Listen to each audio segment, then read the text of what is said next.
I'd like to introduce Bonnie.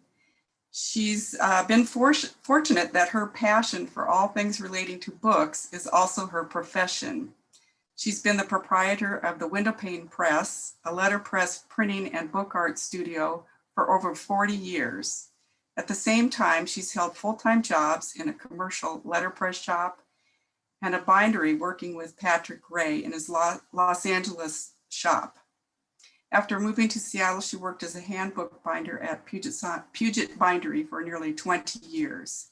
Evenings and weekends, she's taught classes in printing and bookmaking. Her studio has many things found in a traditional print shop and bindery, as well as an extensive resource library and collection of artist books. And she's promised to share that collection with us sometime in the future.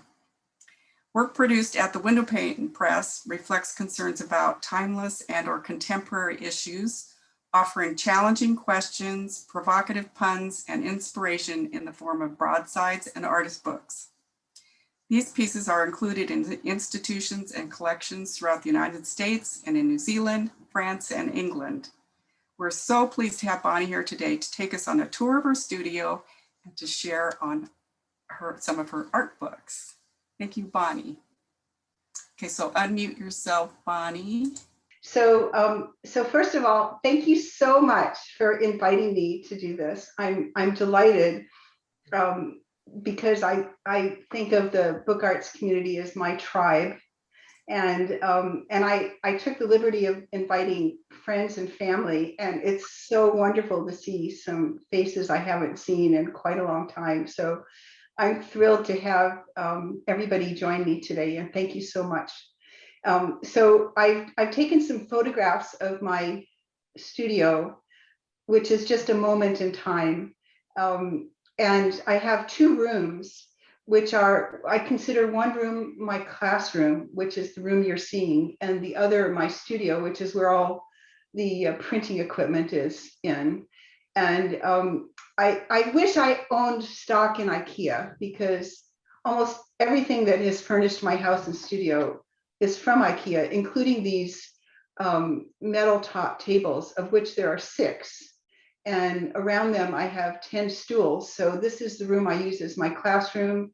And when I do have classes, it's a great opportunity for me to clean up the space and to clear the tables. But when no one is coming, I tend to spread out quite a bit. And so there you see some things in motion, or some things waiting to be shipped off, or some things of paper I need to look at.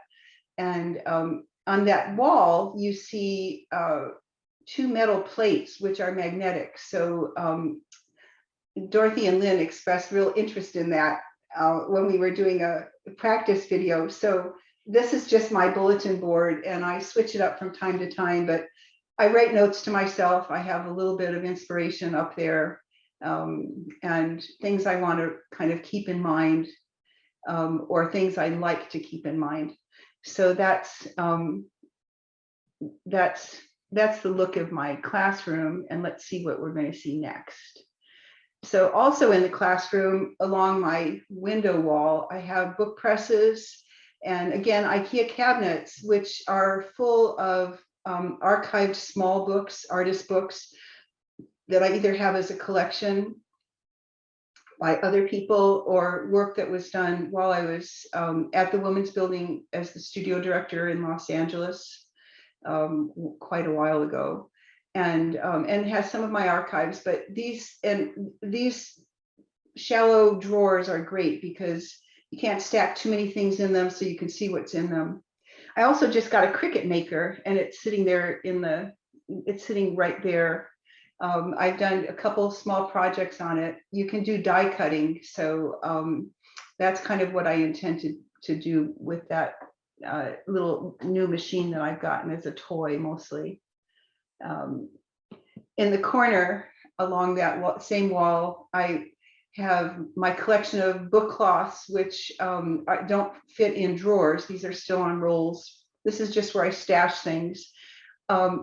You'll see many places where I have clear plastic boxes Anyway, this is the other end of my classroom. There's some broadsides there that I have that were printed at the Plantin Press in Los Angeles. When Saul Marx was alive, he was considered one of the finest printers in the United States. And I have a large collection of his work. And you have to excuse me because I have to go get the puppy, otherwise she's going to keep barking.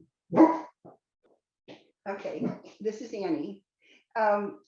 So anyway, Saul Marx of the Plantin Press Saul Marx was a very dear friend of mine. And I have a large collection of his work. Although I did not become a printer until a few years after he passed away, his work has strongly influenced my work. He was a very fine printer with a great attention to detail and craftsmanship, with an elegant sense of design. And I look at his work and I cherish the work that I have of his. So these broadsides are just a memory of him there, and you can't quite see it, but there's a photograph of Saul on the back wall as well. Patrick Ray has joined us, and Pat went to work for Saul's widow, Lillian Marx, which is where I met Pat. And several years later, I went to work for him in his commercial letterpress shop. And I was there full time for a number of years, and on and off for about 8 years total, until I moved to Seattle and Pat moved to Sebastopol. So there's a kind of a trail of connection that's leading up and down the coast. And let's see, I'm standing in front of this wall of books. These books are this is mostly my collection of artist books, Plantin Press books, books that were produced at Patrick Ray's shop when I worked there. My collection of children's books. I just have a lot of books. You can hear the dogs. I apologize. This is Stella and Annie, and they are so much a part of my life that they have to be included in a shot of anything I do. I have a huge resource collection of books on bookmaking, artist books, binding, and so on. And that's pretty much my classroom. When you walk into the studio where I have my equipment, there's also another wall of books where there are a lot of books on typography and printing, and artist books about art and art history and particular artists. And I have a very small collection of graphic novels, mostly that are kind of literary or scientific graphic novels, or contemporary political issues. Graphic novels are amazing in the scope of their subject matter and content these days, and I'm just captivated by them. But here I have a board shear and a paper cutter. It's the first thing you see when you walk into the studio. And I actually have 3 sets of flat files. So this gray set of flat files is the most organized. It holds pieces of cloth that are cut, and colored papers and decorative papers, and they're all sorted kind of by color range. So I love that cabinet. My other 2 sets of flat files are not quite as organized. But you can also see my Vanderhook SP15, which I've had since 1978, and my new garage doors, which I got just a couple of years ago. Lets a lot of light in, very nice filtered light. And my new floor. This floor is a garage. I live in Seattle. The soil repels water. When it rains, the water would come into my studio from 3 sides and meet in the middle, and I could have an inch of water there at least once a year.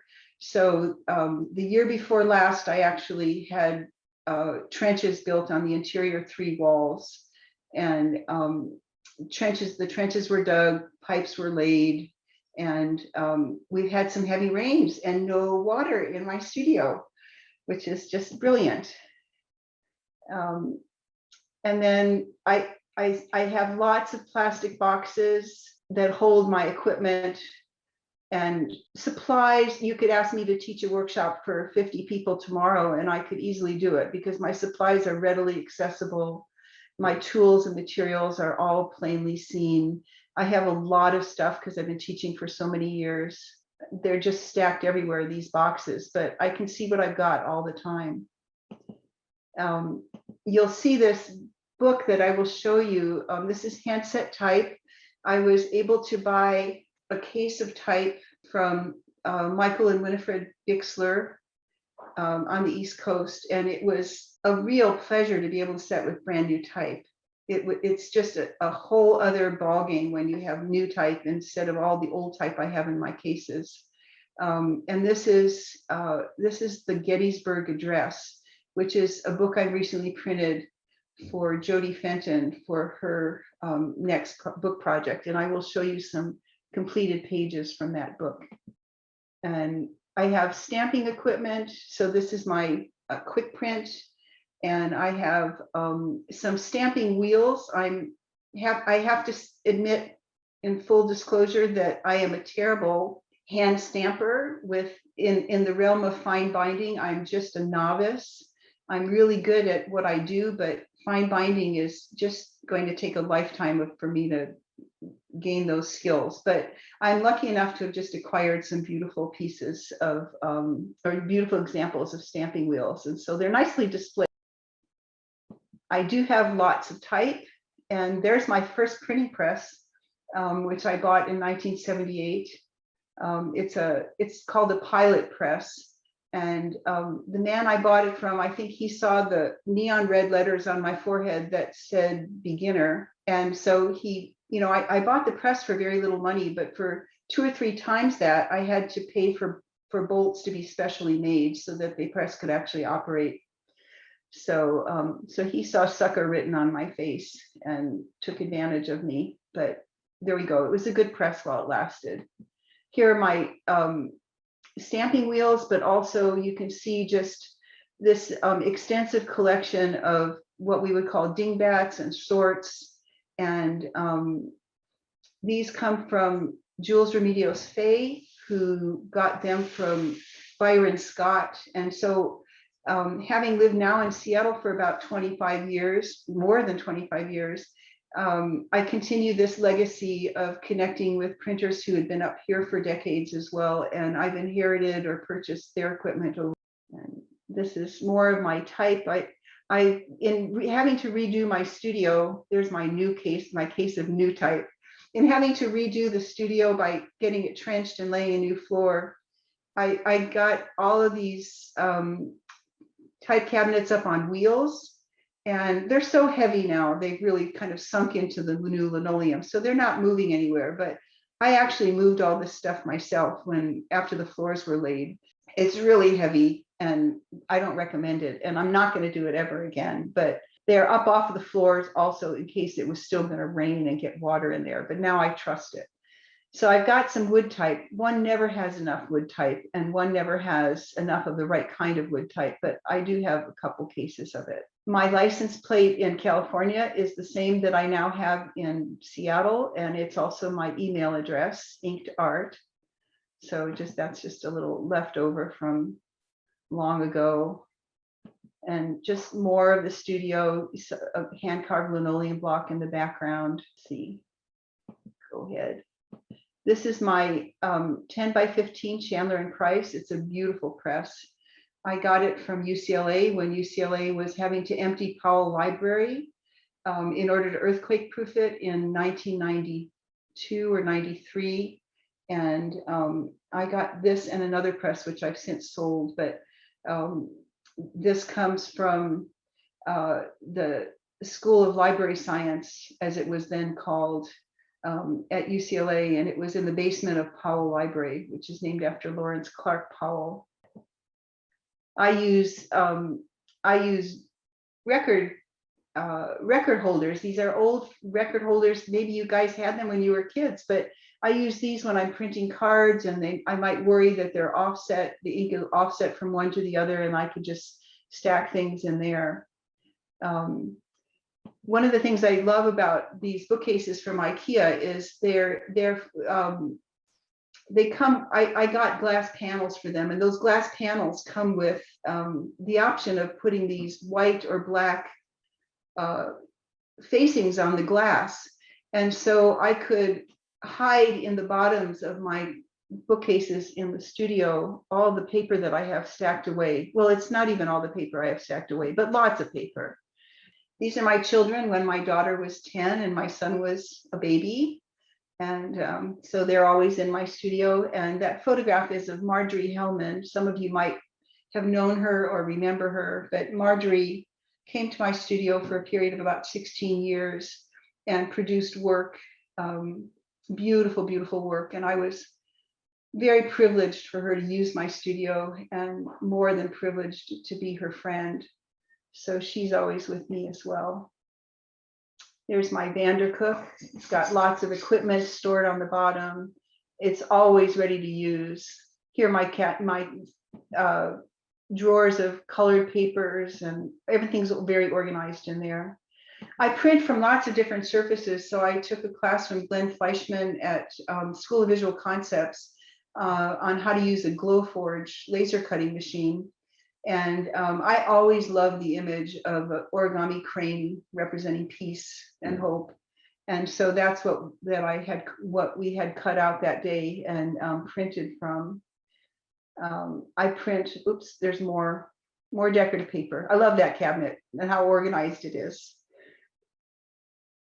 So I print from photo engravings as well. I worked on a project with Marjorie and my friend Julie Waringa as well. And we cut out many, many kinds of versions of paper dolls. Do they have long necks? Do they have short necks? Are their hands up? Are their hands down? Are their skirts flared? Are they not flared? How do their feet stand? So it's there's lots of options when you're trying to do a paper doll cutout. But we finally found one, and we produced a series of 6 broadsides that were first exhibited at the convention center in downtown Seattle. I have a backing press as well.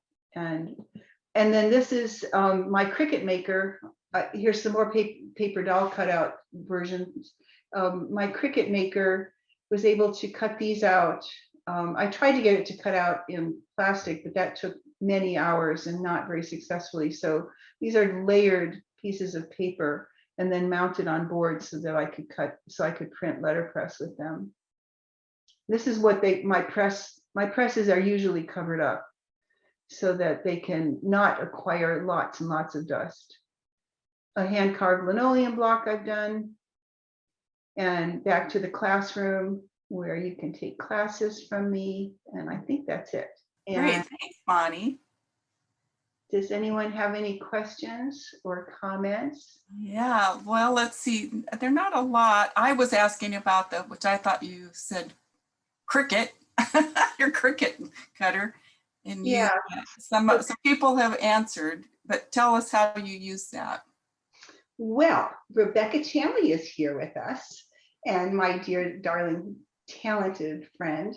And Rebecca just taught a workshop for the Northwest chapter of the Guild of Bookworkers, for which I'm the program and events person.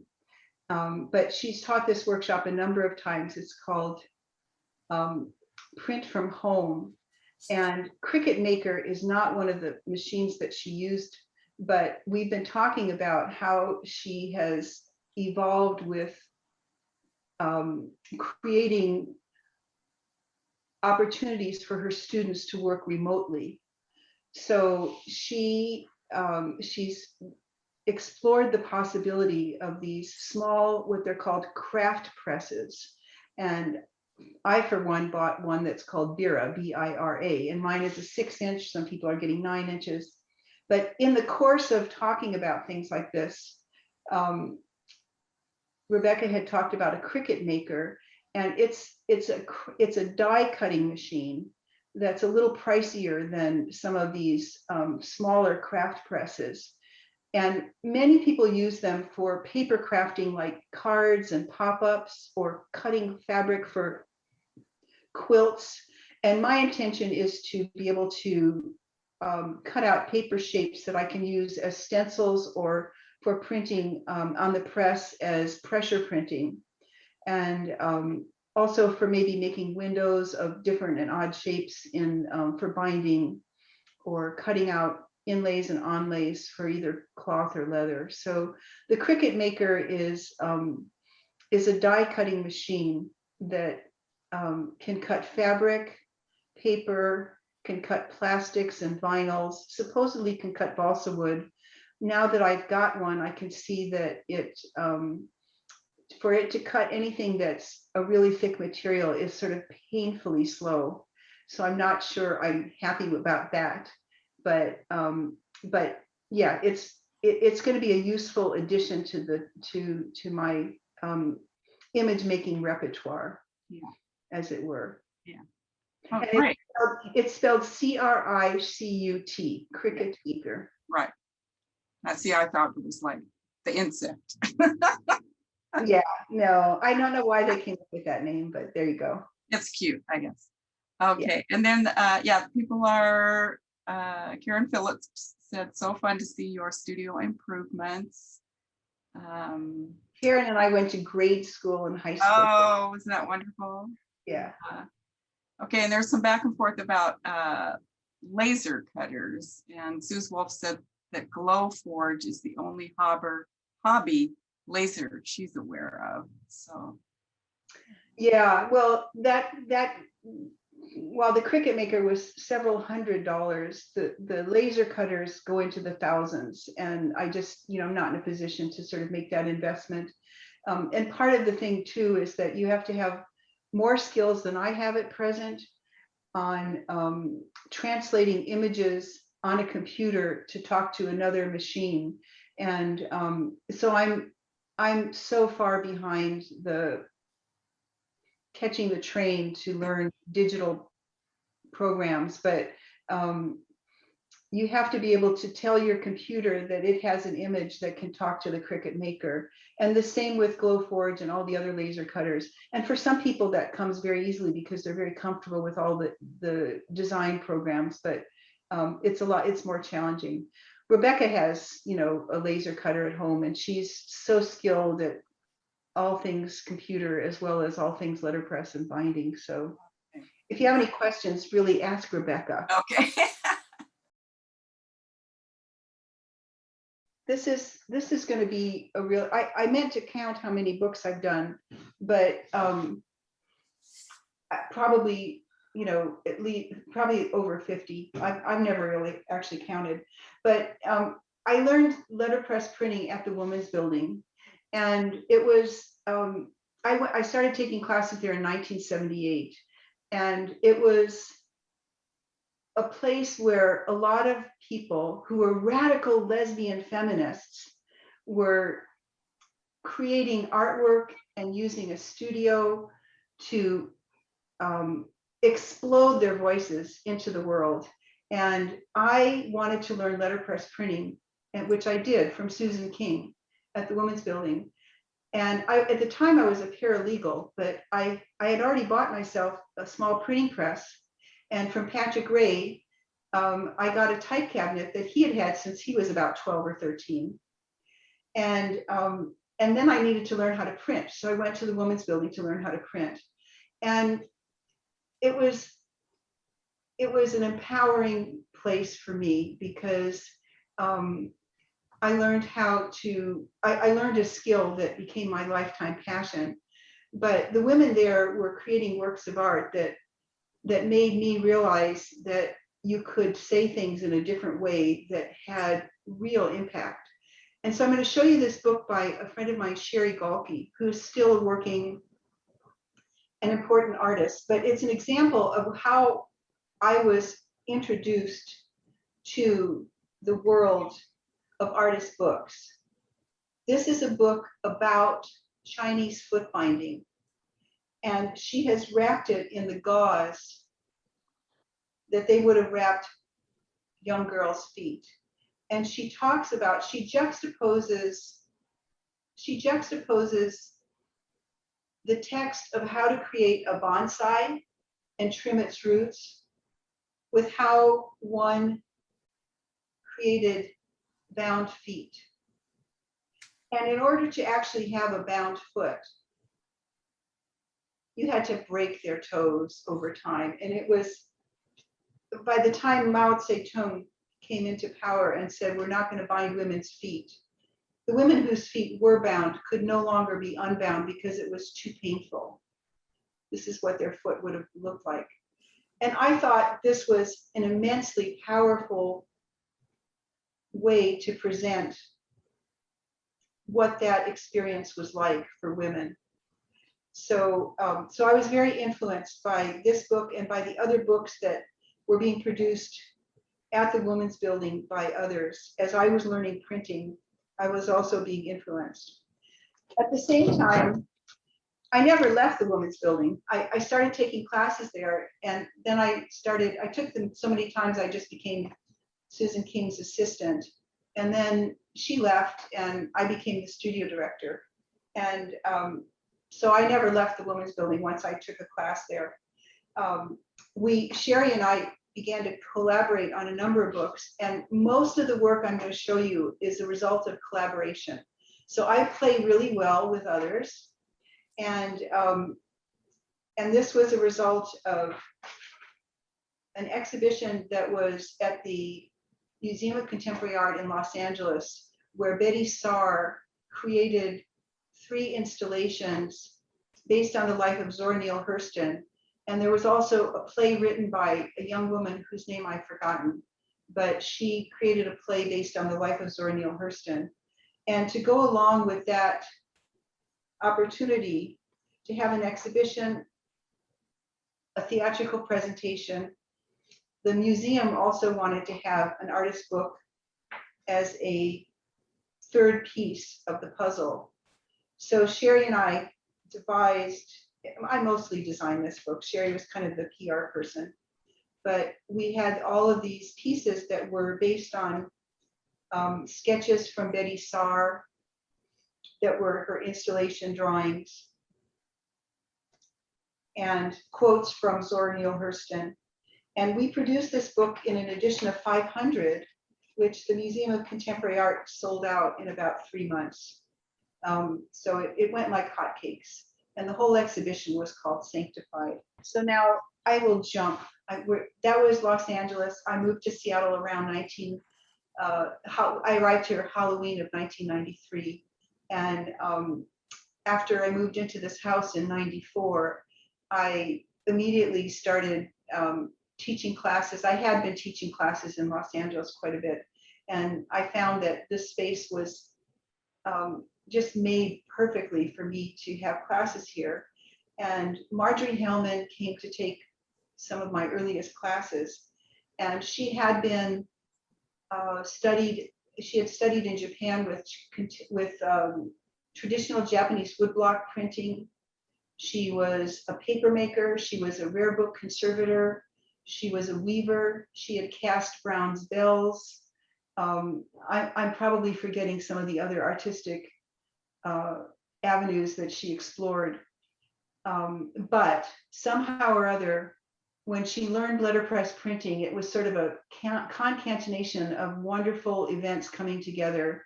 And she really found her voice in creating artist books. And she created those books in my studio for 16 years. And it was a pleasure and a privilege to be part of her experience. So this is actually the first letterpress book she produced in my studio. It's called The Show by Emily Dickinson. And she created these pop-ups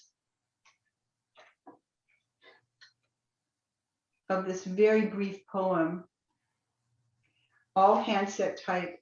Marjorie had terrible eyes. She wore contact lenses and glasses and a jeweler's loop. And it took her quite a long time to set the type. Sometimes it would take her more than a year to set the type she was such a perfectionist. But she always wrote wonderful colophons, which never failed to mention my name. So this one was The Show, which was written around 1872, and this production was performed by Marjorie S. Hellman under the direction of Bonnie Thompson Norman and so on. And she always gave me some kind of credit, but her books were her own, her design, her execution, until the last one. And this is a book called A Mealtime Blessing. And this is actually in its third edition. It went through 2 iterations of these handmade boxes, which I commissioned to be made by a local entrepreneur here. This is a mealtime blessing, which comes from a Waldorf school prayer. And it says, "Earth who gives to us this food, sun and rain who make it good. Dearest earth, rain, and sun will not forget what you have done.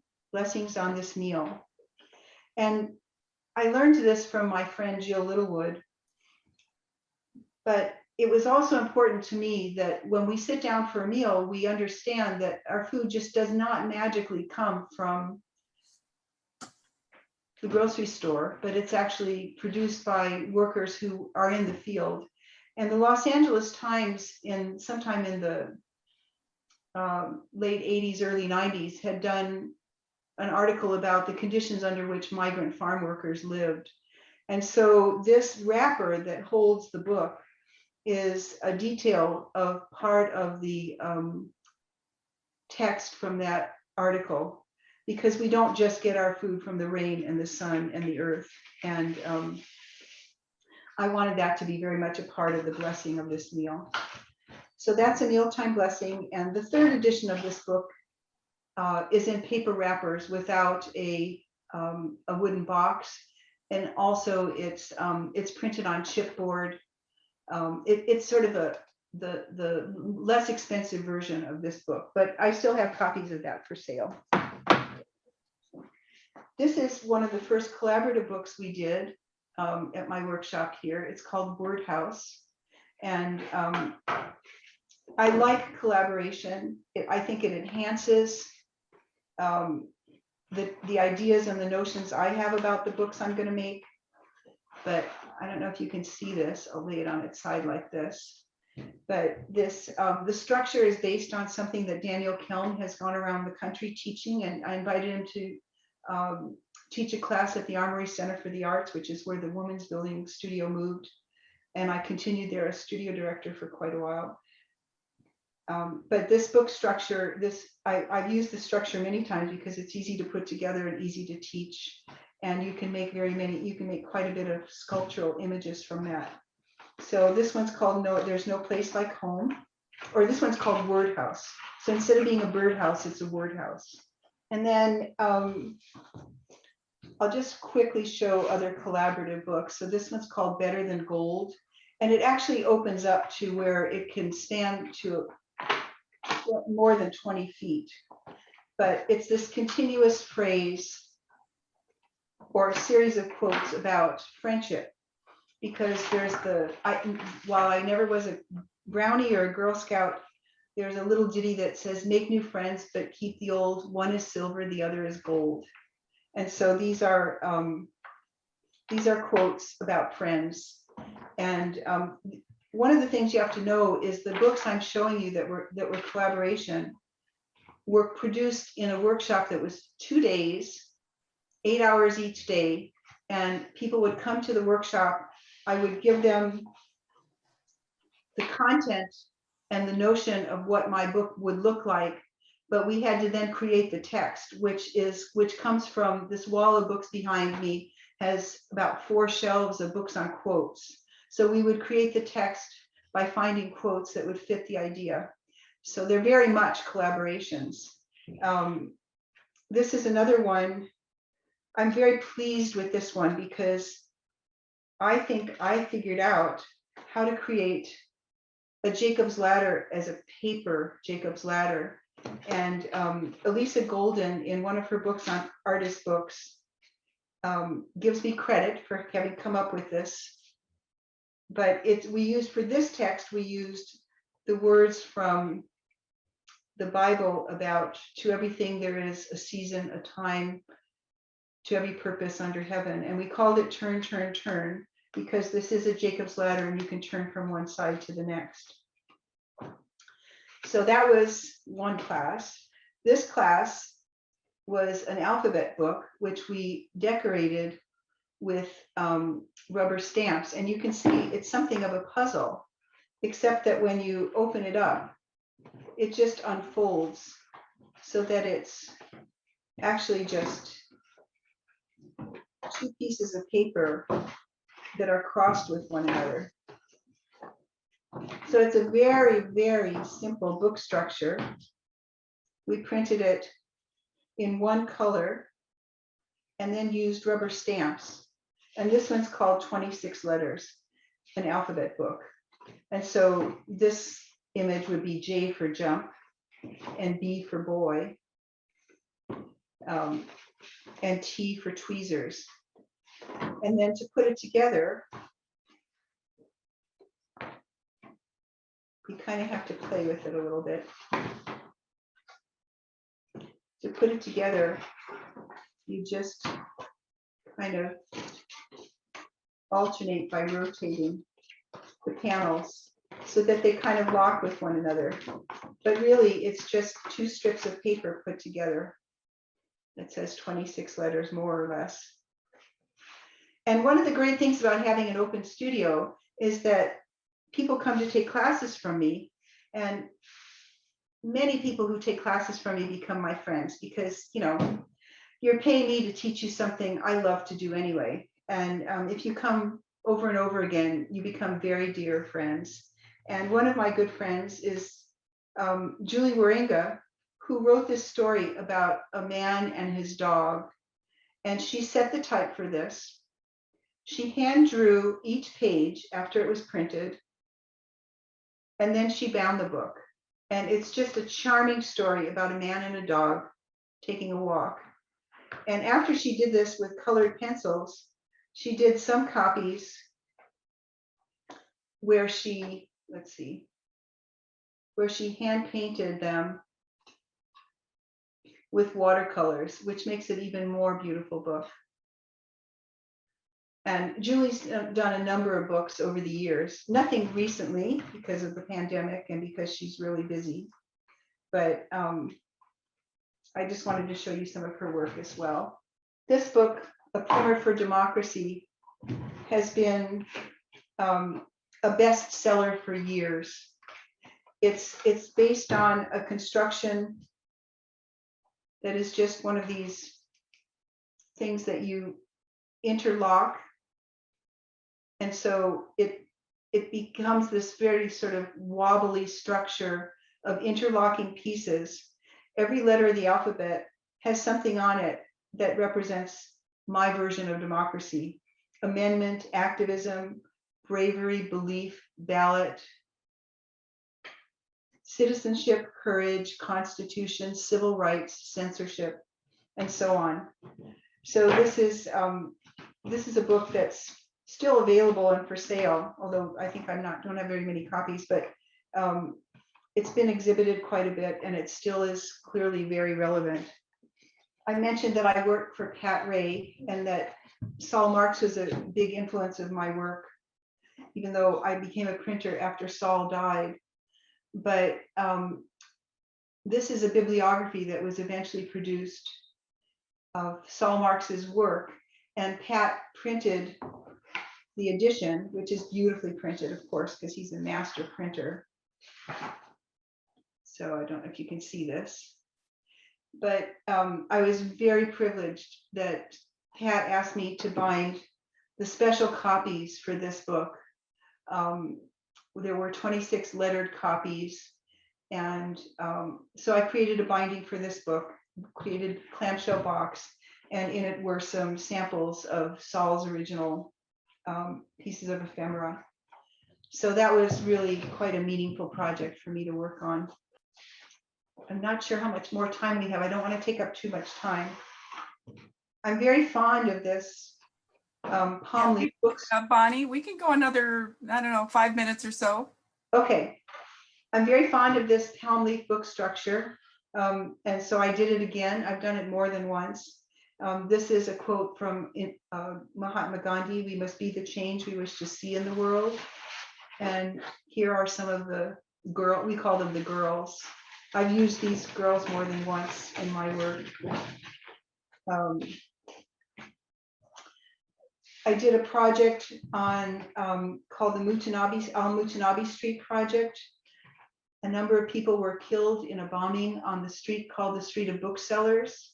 And to commemorate that event that day, my version of this was collaborating with Jill Littlewood. And I burned the names of each of the, so this page is printed more than 30 times, which represents all of the people who were killed that day. And on each page, one of their names is burned out. And so this book is called Remember. I'm just going to run, I have so many books to show you. In 2019, I did a book with Claudia Castro Luna, who is our poet laureate.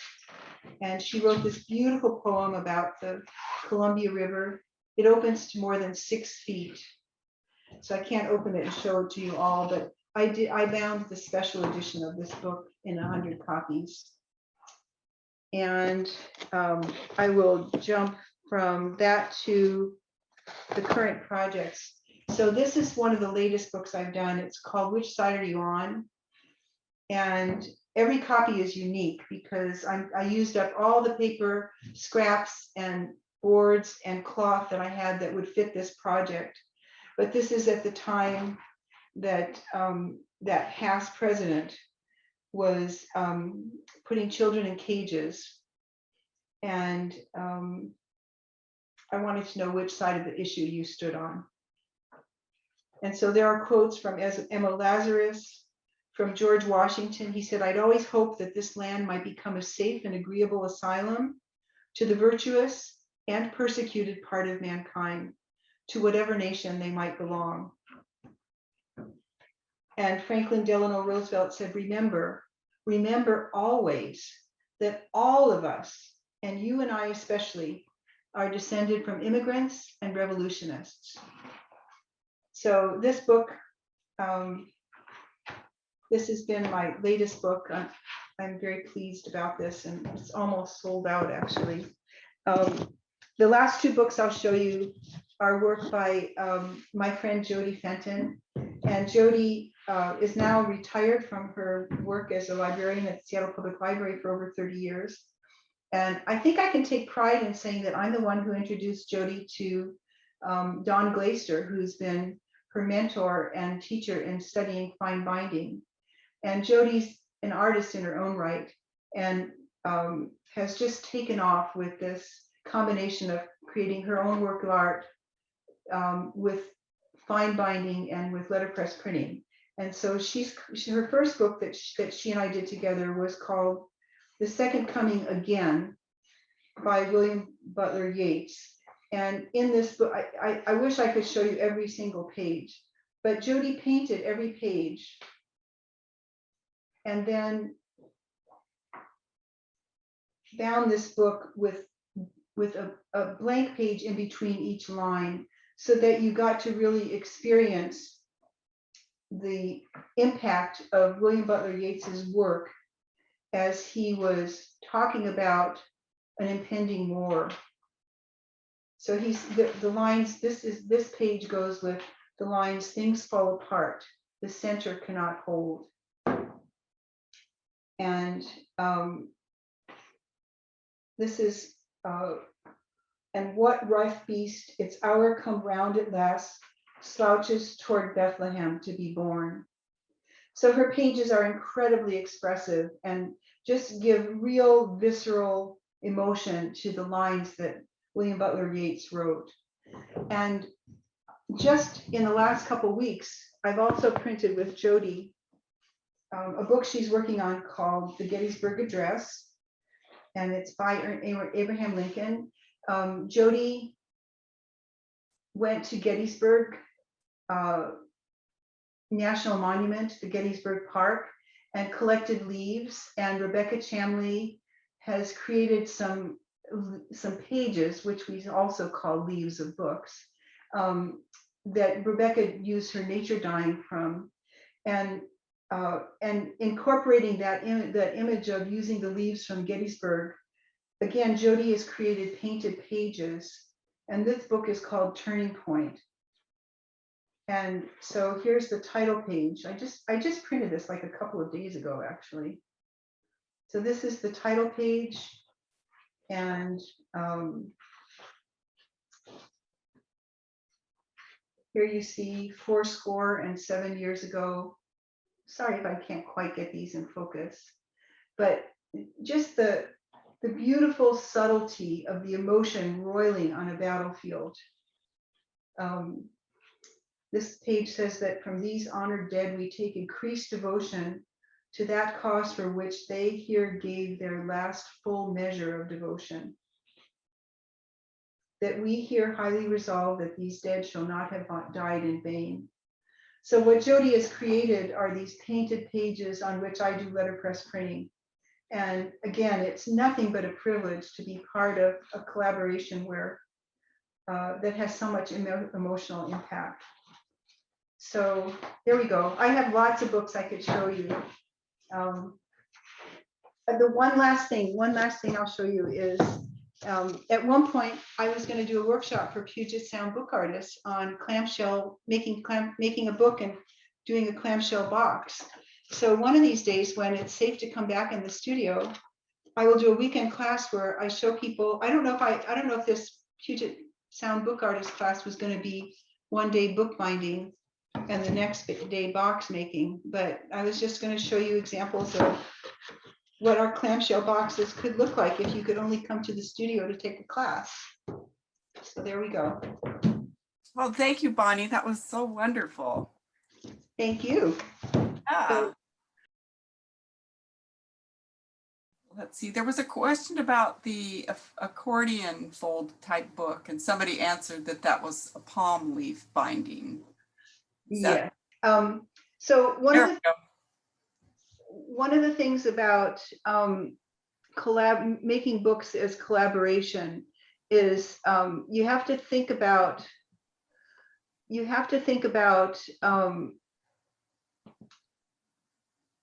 how to create the parts of the book in the workshop so that people who have no experience whatsoever in letterpress printing or setting type or operating a press can learn how to do that basically in a day or a day and a half. And that's after we've sat for a couple of hours and actually created the text. So we have to create the text, then I have to show people how to set the type, then we have to set the type and I have to show people how to operate the printing presses, and then operate the printing presses, and then after that collate the pages and create a bound book of some kind. So accordion books of one kind or another are great structures for doing that because they can be created in pieces. And the accordion books can be tied together like a Daniel Kelm version that I've done with Word House or with the palm leaf books, or they can be glued together. Lots of different ways, but accordion book structures, can't get enough of them. Yeah, they are great. Yeah, I know we did, Jane noted that we did have to cancel your the box workshop because of the shutdown. Yeah, I'm really interested in the collaboration. Yeah, I think that would be a really great project for some of us to do with you. So yeah, we'll keep that in our back pockets. Yeah. Okay, yeah. There's a lot of people are very inspired by what you shared with us and thanking you. And what I'd like to do now is anybody who would like to stay can stay, and Bonnie will stay on for a few minutes and we can unmute everyone and just have informal back and forth. I'm happy to take questions from anybody if you have questions.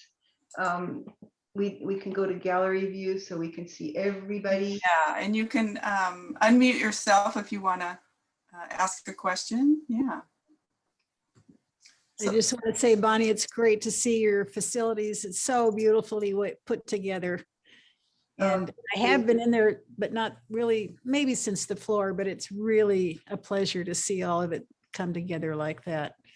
And thank you for this nice presentation. I love seeing these new books too. Thank you. Thank you. So Elaine makes books and now collage, lots and lots of collage. She's a retired professor of architecture from the UW. And we have her to thank for some of our beautiful libraries in Seattle. But she's gone on to bookmaking and collage as well. So, yeah. Yeah, it's great to retire from architecture, let me tell you. Yeah. So it's really nice to see. It's really lovely to see so many people. Hi, Vanessa. Vanessa's in San Francisco, and Carol's in California, in Los Angeles. Pat's in Sebastopol. Ed's in Chicago. Well, here I have a question. I have a question for you, Bonnie, or maybe for others. Deborah Stewart would like to know if you are familiar with Portland State University Publishing Program and what you think about it. I don't know anything about it. You Yeah, can tell me. anybody can answer that? Sorry, No, we're not of any help, I guess. No,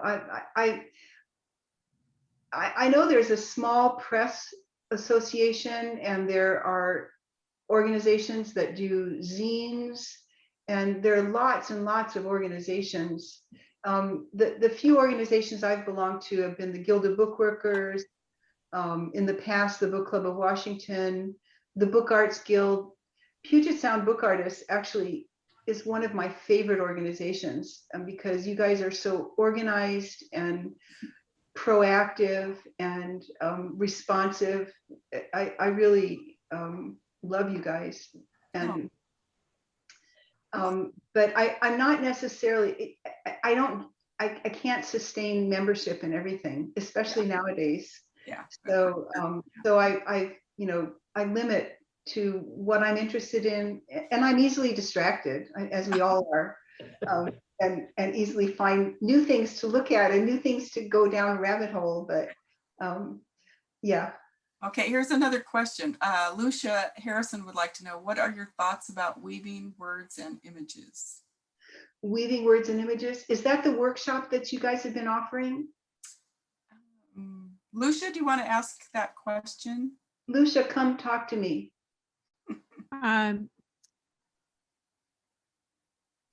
What's the basis of your question, honey? Well, I'm thinking about how to combine words and images in your work, like the beautiful work that you showed us of Jody Fenton, how the leaves capture a sense of the place and then the words augment that. So it's not like an illustration of it, but it evokes something. So right. What's your advice to people about how to combine words and images? It's a question that's come up in lots of different settings, and in the workshops we've been doing on weaving words and images.